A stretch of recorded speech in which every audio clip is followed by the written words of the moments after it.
Non biological एक scientist ने कहा है कि नाली में बर्तन ऊंधा करो, उसमें छेद करो मित्रों, और उससे गैस निकलता है और चाय का ठेला लग सकता है। और अगर यही चीज है तो आप ये 58,000 करोड़ में से वो भी कर लीजिए। गैस सप्लाई की कोई दिक्कत नहीं है। आइए मेरे साथ, मैं दूर रहूंगा, आपको अहमदाबाद से लेके हर जगह पे गैस सिलेंडर के लिए लोगों की लाइन दिखाऊंगा। क्या ये ऑपोजिशन की लगी हुई लाइन है? विदेश नीति किसी पॉलिटिकल पार्टी की नहीं हो सकती है। पॉलिटिकल पार्टी आती है, जाती है। विदेश नीति देश के लिए होती है और विदेश नीति देश के हित में होती है। देश का किसान कहता है कि नैनो यूरिया हमें रिजल्ट नहीं देता है, हमें नैनो यूरिया नहीं चाहिए, हमें प्योर यूरिया चाहिए। ये सरकार कहती है कि no, compulsory nano urea use करो। हमारा संविधान जब बना उस वक्त बहुत चर्चाएं हुई थी। हमारे संविधान ने उस वक्त कहा था हमारा देश किसी और देश की राजनीति में कभी भी हस्तक्षेप नहीं करेगा। हमारा संविधान बना तब उन महान आत्माओं ने कहा था कि हम नॉन अलायंस रहेंगे, हम किसी दो के झगड़े में हम पक्षकार नहीं रहेंगे। आज क्यों ये हो रहा है, आपने कभी सोचा है? हमारी सबसे बड़ी सप्लाई चेन जिस चैनल से आती थी उस चैनल का कंट्रोल ईरान डिस्टर्ब कर सके ये दुनिया जानती थी। आपका सबसे बड़ा सप्लाई चेन ईरान के पास से गुजरता था। आपको क्या हरमोज में आपको पता था कि हमारे लिए इंपॉर्टेंट है? आपको क्या जरूरत थी जब ऐसा माहौल था? आपको पता नहीं है, आपका विषय नहीं है। कुछ बीजेपी में बैठे उनको पता नहीं कि अप्रोप्रिएशन बिल क्या है और मुझे टोकते हैं। संजय जी, सर मैं ये कहना चाहता हूं, आप नहीं, आप उनको भी रोक रहे हैं, आपको भी रोक रहे हैं। आप take your seat, Sanjay ji. No, मैं उनको भी कर रहा हूं, आपको भी कर रहा हूं। आप बैठ जाइए, मैं आई विल नेम यू। मैं नहीं चाहता, उनको भी कहा और आपको भी कहा। आप वो उग्र स्वर मत, प्लीज प्लीज प्लीज। नहीं, ये क्या तरीका है साहब? मैं सबको बोल रहा हूं और आप हर बीच बैठ करके आप बोलते जाएंगे हर बीच, ये क्या तरीका है? माननीय शक्ति सिंह गोहिल जी, मैं सबको रोक रहा हूं। प्रमोद जी, कोई आप सबसे आप फिर आप टिप्पणी कर रहे हो, उधर से चुप है, क्या तरीका है? कभी भी बैठकर सीट पर बोलना क्या तरीका है? बैठिए सबसे, प्लीज। अभी तो कोई नहीं बोल रहा, अभी तो कोई नहीं बोल रहा। आप बैठ जाइए। संजय जी मैं कह रहा हूं बैठ जाइए, कोई नहीं बोल रहा, अभी आप शुरू कर रहे हैं। प्लीज बोलिए शक्ति सिंह गोहिल जी। सर मैं ये कहना चाहता था कि हमें हमारा सबसे पुराना अच्छा व्यवहार ईरान के साथ था। जब चल रहा था ये, हमें कोई जरूरत नहीं थी इजराइल पहुंच जाने की और ये मां की भूमि, ये बाप की भूमि करने की कोई जरूरत नहीं थी। कुछ देश है जिनको दिक्कत नहीं आ रही है क्योंकि वो इस तरह से पार्ट नहीं बने। आज देश जो भुगत रहा है, विदेश नीति किसी पॉलिटिकल पार्टी की नहीं हो सकती है। पॉलिटिकल पार्टी आती है, जाती है। विदेश नीति देश के लिए होती है और विदेश नीति देश के हित में होती है, बिना सोचे समझे। क्योंकि ये जवाहरलाल नेहरू जी ने किया था, क्योंकि कांग्रेस ने किया था, तो मैं दूसरे के साथ ऐसी विदेश नीति, ये नहीं चलता है सर। और इसीलिए आपको 58,000 एंड ऑड करोड़ का आज आपको इकोनॉमिक स्टेबलाइजेशन फंड लेके यहां पर आना पड़ रहा है।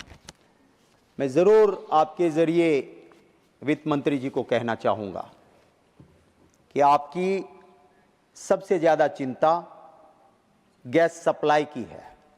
आपने 58,000 करोड़ रखा है, उसमें से एक प्रावधान आप ये भी कर लीजिए, क्योंकि कोई नॉन बायोलॉजिकल एक साइंटिस्ट ने कहा है कि नाली में बर्तन ऊंधा करो, उसमें छेद करो मित्रों, और उससे गैस निकलता है और चाय का ठेला लग सकता है। और अगर यही चीज है तो आप ये 58,000 करोड़ में से वो भी कर लीजिए, ताकि हर जगह पे नाली तो निकलती ही है।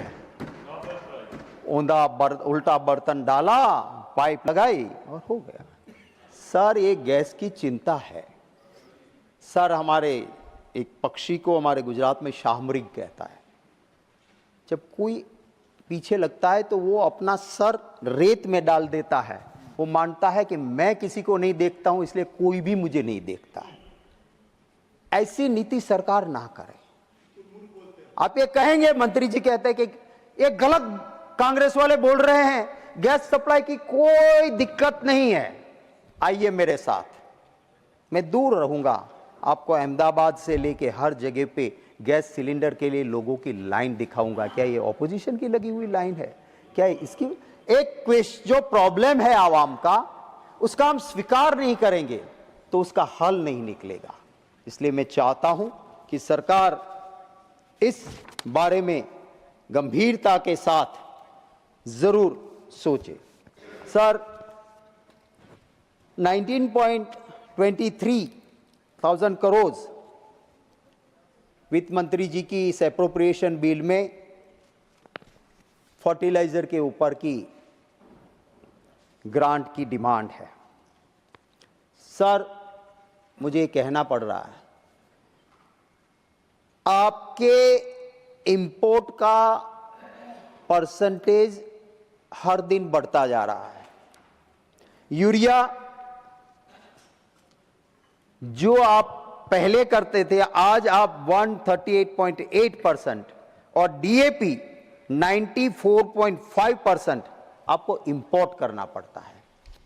आप डोमेस्टिक प्रोडक्शन की बात करते थे, आप मेक इन इंडिया की बात करते हैं। आप हम क्यों नहीं स्ट्रेंथन करें, सेल्फ सफिशिएंट बनने की कोशिश करें ताकि हमारे फार्मर्स को दिक्कत ना हो। मैं जानता हूं वित्त मंत्री जी कहेंगी कि यूरिया में मैंने प्रोडक्शन बढ़ा दिया है। मैं आपके जरिए वित्त मंत्री जी को कहना चाहता हूं, वो कौन सा प्रोडक्शन बढ़ा है? Nano urea. साहब मैं एक किसान हूं, मैंने खेत देखा है, खेती की है। किसान अपनी जमीन के लिए उससे बेहतरीन साइंटिस्ट और कोई हो नहीं सकता है। जब देश का किसान कहता है कि नैनो यूरिया हमें रिजल्ट नहीं देता है, हमें नैनो यूरिया नहीं चाहिए, हमें प्योर यूरिया चाहिए, ये सरकार कहती है कि no, compulsory nano urea use करो। मेरे साथी यहाँ पे विद्वान साथी बीजेपी से भी बैठे, मैं कहता हूँ आप यहाँ हाथ रख के कहिए, गांव में पूछिए किसानों को, क्या वो नैनो यूरिया से खुश है क्या? और कंपलसरी अगर नैनो यूरिया अच्छा है तो आपको ये सर्कुलर क्यों निकालना पड़ता है? कोऑपरेटिव सोसाइटीज को ये कहते हो कि आपको अगर डीएपी चाहिए, आपको एनपीके चाहिए, कंपलसरी ये नैनो यूरिया ले जाओ। सर ये किसानों पे एट्रोसिटी है। मैं मंत्री जी को जरूर कहूंगा कि आप इसके ऊपर ध्यान दें और कहे। वित्त मंत्री जी जेएनयू में पड़ी हुई है, आम नागरिक की चिंता करने वाली, वहां से शिक्षा मिलती है, ऐसी यूनिवर्सिटी में से पड़ी हुई है। मैं उनकी मंशा पे डाउट नहीं करता हूं, पर और सभी डिपार्टमेंट जब आपके पास डिमांड लेके आते हैं, then you have a control on it. In a small state like Gujarat, I had handled finance department. हम पूछते थे उनको कि ये पब्लिक कंप्लेंट्स है, अथवा ये हाउस में चाहे ऑपोजिशन का एमएलए भी बोला था तो हम कहते थे कि विरोधी दल के नेता या ये एमएलए कह रहा था, आपके डिपार्टमेंट को ये ठीक करिए, क्योंकि आखिर में फाइनेंशियल कंट्रोल गवर्नमेंट में फाइनेंस डिपार्टमेंट का है और पूरी सरकार के फाइनेंस का कंट्रोल इस हाउस पे, दोनों लोकसभा और राज्यसभा के मेंबर्स हमारे हाथ में है। हम फाइनेंशियल अप्रूवल देते हैं और जब तक यहां से वहां वोटिंग होती है, यहां चर्चा होती है, हम सजेशन दे सकते हैं, ये हमारा अधिकार है। इसलिए मैं वित्त मंत्री जी इसको पॉजिटिव लेंगी, मैं इसका एक सजेशन देना चाहता हूं।